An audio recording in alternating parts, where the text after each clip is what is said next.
All right, in this video, we are going to discuss how we are going to effectively create the Maven-based project in NetBeans. So this first few slides, we are going to just create in your current system, like a computer or laptop, we are going to create a Maven-based project. And then we are going to compile and run. And then from there on, we are going to try to do the same thing, but we are going to deploy the jar file to the Raspberry Pi. And to do so, we need to change the pom.xml file. That is a file that is used by Maven projects. So that's what we're going to do. Basically, what I'm going to do is I have a sequence of PowerPoint slides that I use, and probably I will upload this some way in the YouTube so you can look at those slides too. So everything that I have here is basically how to create um, a Maven-based Java project. So what we're going to do is, instead of I go through these slides, I'm going to show you how you do it in real time. So basically what you have here is your NetBeans, right? So in NetBeans, you go to File, you say New Project, and then you specify, in this case, you want a Maven project. We have already created a Java with Ant here and Java application. We have done that in a previous video. Now we are just using the Maven. And why I'm doing the Maven part one is because most of the Py4j library examples that you're going to find in the official site or even share in the internet, they are Maven projects. So it's kind of I like the Java with Ant because kind of, for me, it's simpler many times when you have a small project. But I realized that we really need to also discuss about Maven projects because that's what you're going to get most of the examples there. And in next videos that I'm going to create, I'm going to try to get one of the examples in Maven in the official site and try to create a Maven project based on those examples and see if it runs and successfully gets what we need to do. But that's what you need to do. So you're going to say Java with Maven, and then Java with Maven, and it's going to be just a Java application. You say next, and then here you can put whatever you want. It's just a name. The rest you can leave as default if you don't care, or you can populate this as you need it. But the most important thing here is the name of the project that you're going to create. And as soon as you hit finish, you're going to create a Maven project. I'm going to use the finish because I have created multiple ones already. So I'm going to go for this one here. That is the Maven NetBeans Raspberry integration. And again, this is what's just the name that I put there in that field. And it generates this whole session here. So you have all these things here. It generates by NetBeans all these files here. So the most important files, at least for this example right now, is this one here that is the main program. So you have here the main class, and then you have the POM file that we are going to discuss in a minute. However, I'm going to use as it comes. So as NetBeans create this and should be almost ready to run. The only two additions that I put here is these two lines, just a print statements. One I say hello world from Maven, and the other is running on, and then I print the system that we are running. So in this case here, I get the property of this system that is Windows, and I say, okay, print me the name of this operating system. So you should get a Windows here. How do you run Maven? The same way that you run anything in, at least in NetBeans, you just click here, the green arrow, and it's going to compile and everything. And then you just, it creates the jar file and it runs the file. So that's what you have here, hello world from Maven. and running on Windows 11. That's the basic Maven application that you could ever create, is something like this. And again, I'm putting this line 7 here. This line is just when we deliver this to the Raspberry Pi and rerun from there, you wouldn't get Windows 11. You're going to get Linux, right? So that's the goal for this line here, is to show that you are running in another remote system, right? That in our case is the Raspberry Pi. That's it. So for running like a default configuration, this is it. It's going to run your application here, but the main objective here is to develop Raspberry Pi programs in your computer in this NetBeans IDE, and then eventually deploying. So we need to do some changes. When it was a Java Ant application, you could go through all these menus here and find the way of doing that second remote platform to send it. Now, I did a lot of digging here, and again, I'm not considered the expert in any moment because I've been dealing with this just for 5 days. So please, please don't get me as the person that knows everything. I don't. And but I searched until it worked for me. So I'm putting all these pieces together and to make it run, and hopefully it runs for you too. So what we need to go is for the POM file. The POM file is the one that a project object model or something like that is or module is the one that has all the information that will set up this project.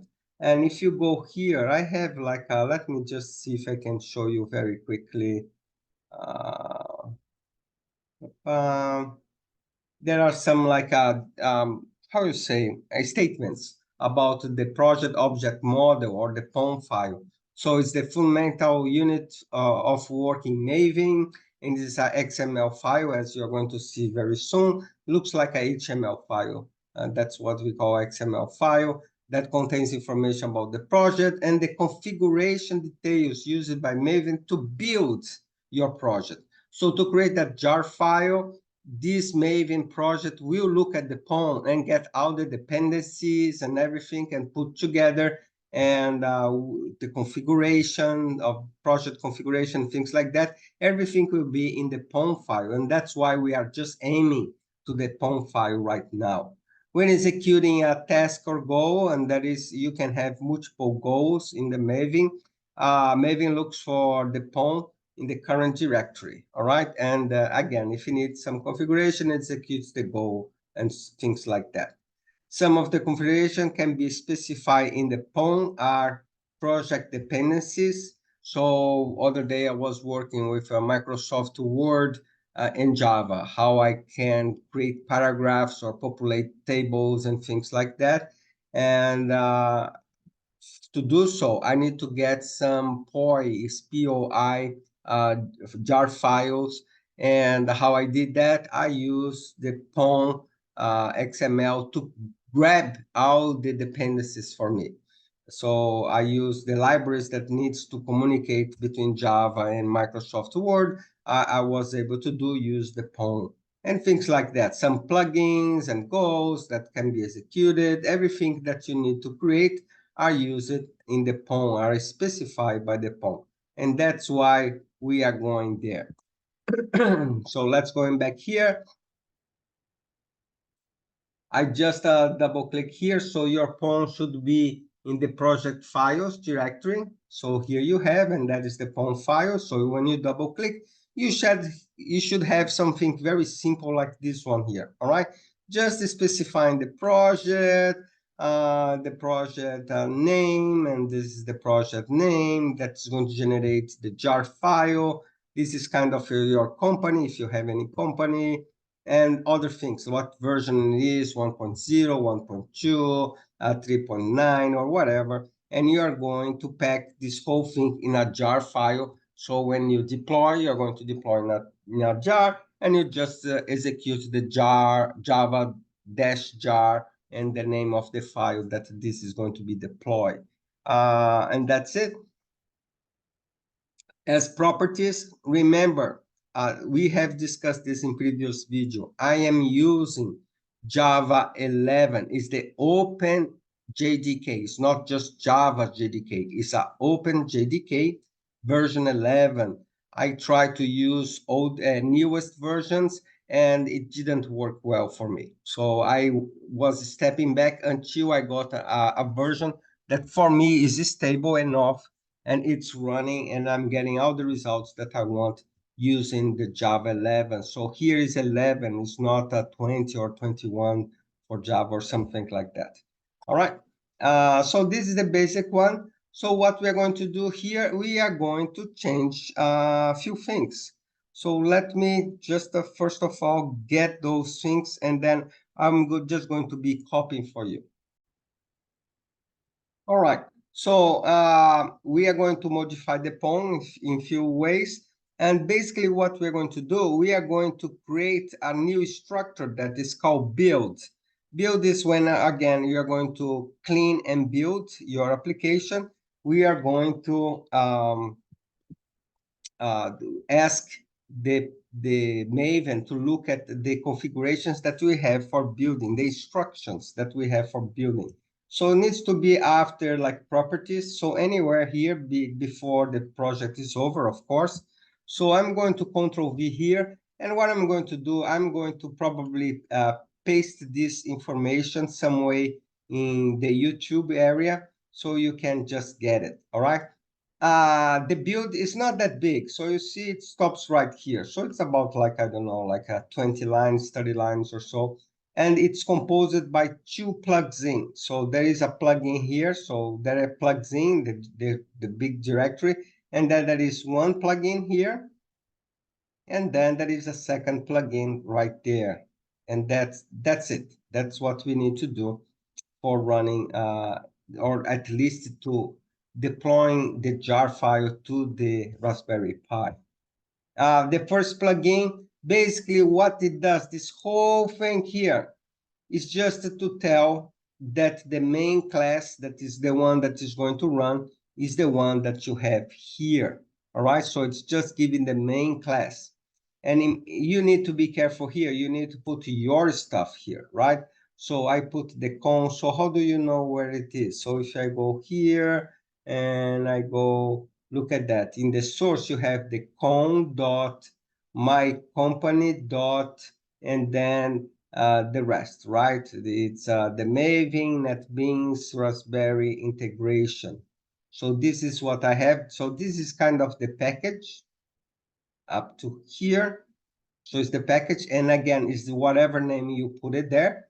And this is the, the second part here is the name of the main class. So if you go back again here, is this file right here. So you don't need to put .java or .class, just the name with all the extensions. So this guy here is what you're going to put it right there. And that's it. So this is just telling when you run Maven in your Raspberry Pi, it's going to run this file here. It's going to look for the main method here, and it's going to run this one here. So this first plugin is just that. It's just to create information, the necessary information to tell the Java virtual machine when it runs, look at this file and run the method from there. All right, so that's it. So nothing much here. But again, for me, that I've been learning this throughout this year, everything is new, and it took me a while to learn. So, and I'm a person that I'm not young anymore. I keep forgetting things. So in a year from now, if I try to redo this without having anything recorded or so, I will spend a lot of time again relearning things. So that's the video series is not just for you, it's for me too, because I will forget how I did it and things like that. The second plugin is the one that we are going to execute things. So that's why you have executions here. And basically what you need to do to have this execution here, you need to get this plugin right there. This plugin, you're going to see there is a warning here that the new version is 3.3.0, and you can use. I don't believe that it does matter at all. It's just because when I start looking for references, I got the 3.0 and it's working, and I'm just tired. It's about what? It's 1:20 a.m. So I just use the 3.0 that I got it, but I don't believe that makes any difference. So this is a part that you need to put it. So you don't need to change this from project to project. It should be the same. Then you have executions, and then you can have multiple executions. And one of the executions is during the installation. So that's the phase installation. This is just an ID. You can put whatever you want here. Would be banana or something like that. You're just putting something meaningful that reminds you what this is about. This execution. This execution is to copy to Raspberry Pi, for example. So when you install, and this is going to be executed. So the goal is execution here. And when this happens when you clean and build. So again, when we come here in the project and right click and say clean and build, it's going to execute this goal. It's going to execute this whole thing here. And what's the configuration? What is executing? Well, this is the configuration. The configuration is I want you to execute the security copy protocol. So you're going to copy a file and the file name. So you need to provide the file name and where you wanna copy it. So that's the thing. So you're going to run this command and you are going to put this file, the jar. And I have learned that from some examples in the internet that you can get the location and the name of the file and everything with variables. So this is kind of a variable replacement here. So it's going to put the variables of your project. So you don't need to hard code it here. And even here, probably you wouldn't need to hard code. I don't know. Well, you need to hard code here. Here the second one is where is your Raspberry Pi? So it's a Paulo at and this address because it's the username plus the address. And there where you want to put the jar file. So I want to put in this directory in my Raspberry Pi. And if you notice here, and we have discussed in the previous video, I don't put a password here. And for the first time, it was like a puzzling for me because every time you try to reach some other system, normally you are prompted to enter your password, right? And here we don't need to enter the password at all. So we don't put it here. Well, there is a great advantage. You don't show your password to everybody. So this is one of the greatest things. If someone comes to your computer and look at this or works in the same project as you, they are not going to see your password. So this is really good. And we have discussed about creating a key, a password, a security key password in the previous video. So just look at there. And because we have successfully created that security based key there, between your laptop and the Raspberry, it doesn't need anymore. Every time you try to reach the Raspberry will talk to your computer and check a file and check the encrypted key. And if they match, it will allow you to go in without doing any passwording request. And that's good for automation, and that's why we are using that solution. And basically here is exactly that. We do not need to provide the password. And that's it. I mean, looks very simple. And again, it took me like, I don't know, 2 days. I'm an old guy. They say that in Brazil that you cannot teach new tricks to old dogs. I think I'm in that category because it looks like so easy for people in the internet. And when I try to do it, I get so many problems. And And again, this is a simple solution that worked for me. If you have another solution, if you're watching this video and you have another solution that you feel like it should be better implemented this in one way or the other, please, by all means, post it something, let me know, and we go from there. I think not only myself will benefit from this, but anyone that is watching these videos will benefit from. So yeah, put your contribution there. It will be very welcome. All right, so I did that. So just save, don't forget to save. I I think it's what happened the other day is most if you are just using like a Java programs like .java, and when you run, you hit the run, it saves automatically all the files that you didn't save it. But I think that the POM is the case that it doesn't save it. So I was running to a situation that I changed the POM, but I wasn't getting the result that I want. So just be careful and just save it all the time. So project, so let's go back here. And what I want to do is before I run this, let's see if I can get this guy right here. Let me bring this here. So this is my Raspberry Pi, right? So my Raspberry Pi. And again, the name of the project is this guy here, right? And that will generate a jar file with a given version. So that's the one that I'm planning to generate.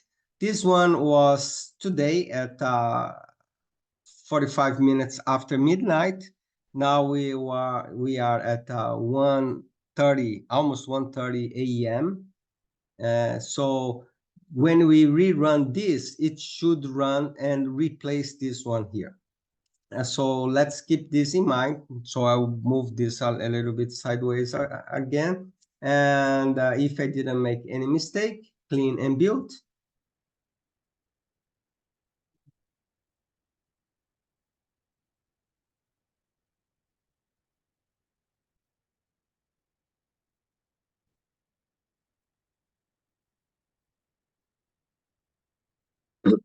All right. It doesn't show. Once I was looking for to see if it shows. Let's see if it shows here or not. I don't see that it shows that it's been copying the file into the Raspberry Pi. I don't see it like at hand here. It might be somewhere, but I don't see it. But if you go again, if I grab that window, again, bring it here. And if I list this directory,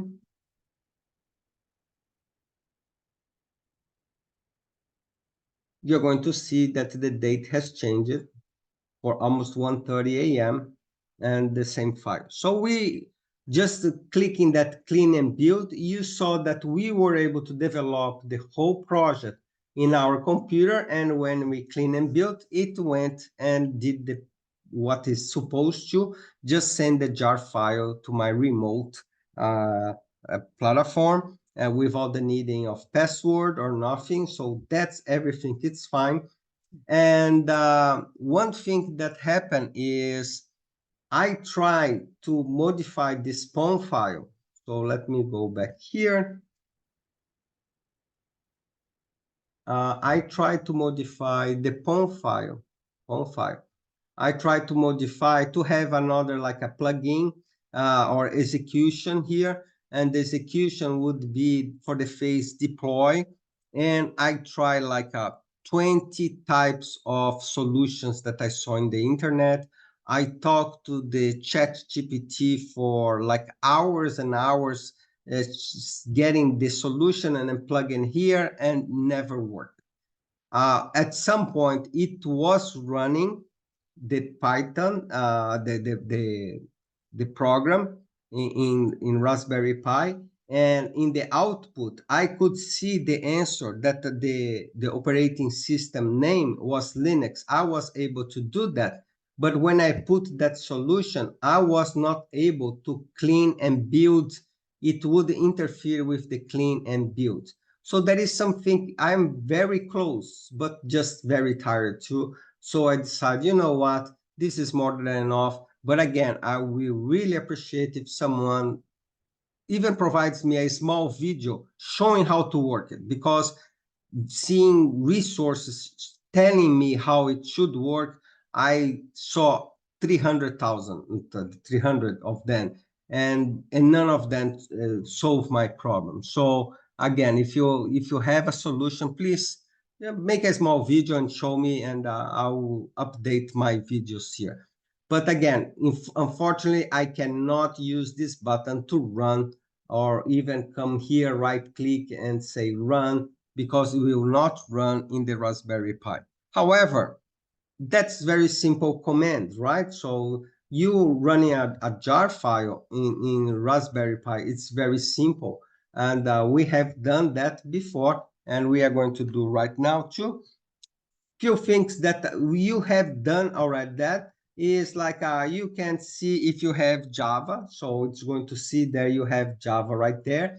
However, you don't need to provide this whole path here. You see this whole path? You don't need to provide this whole path if the Java is part of your path. And one way of doing that is just say java.version, the dash version. And if you get something there, in my case, I have the OpenJDK version 11, as we discussed before.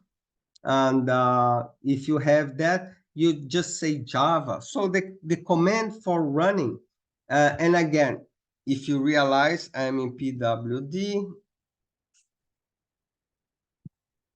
present working directory, if you notice, I am here, and this is part of my POM. Remember, I said where I wanted to install those things. So if you look at here, is this guy right here. All right, so I want to install in the Raspberry Pi in this directory here, and that's what you have right there. So if I go back here, and that's what you get right there, and the file is right there. So what you need to do is just, again, say java-jar, and then just get the name. So if I get here,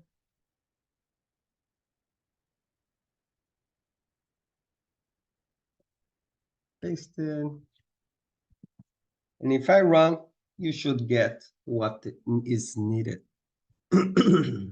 So that was the objective of these videos that we discussed. There were, like, I believe, 3 videos discussing about how to create Maven projects and connect NetBeans with Raspberry Pi using Maven, and basically change the pom.xml plus the SSH security key. We need to have that. So there were a lot of things in the puzzle to put together to make this work.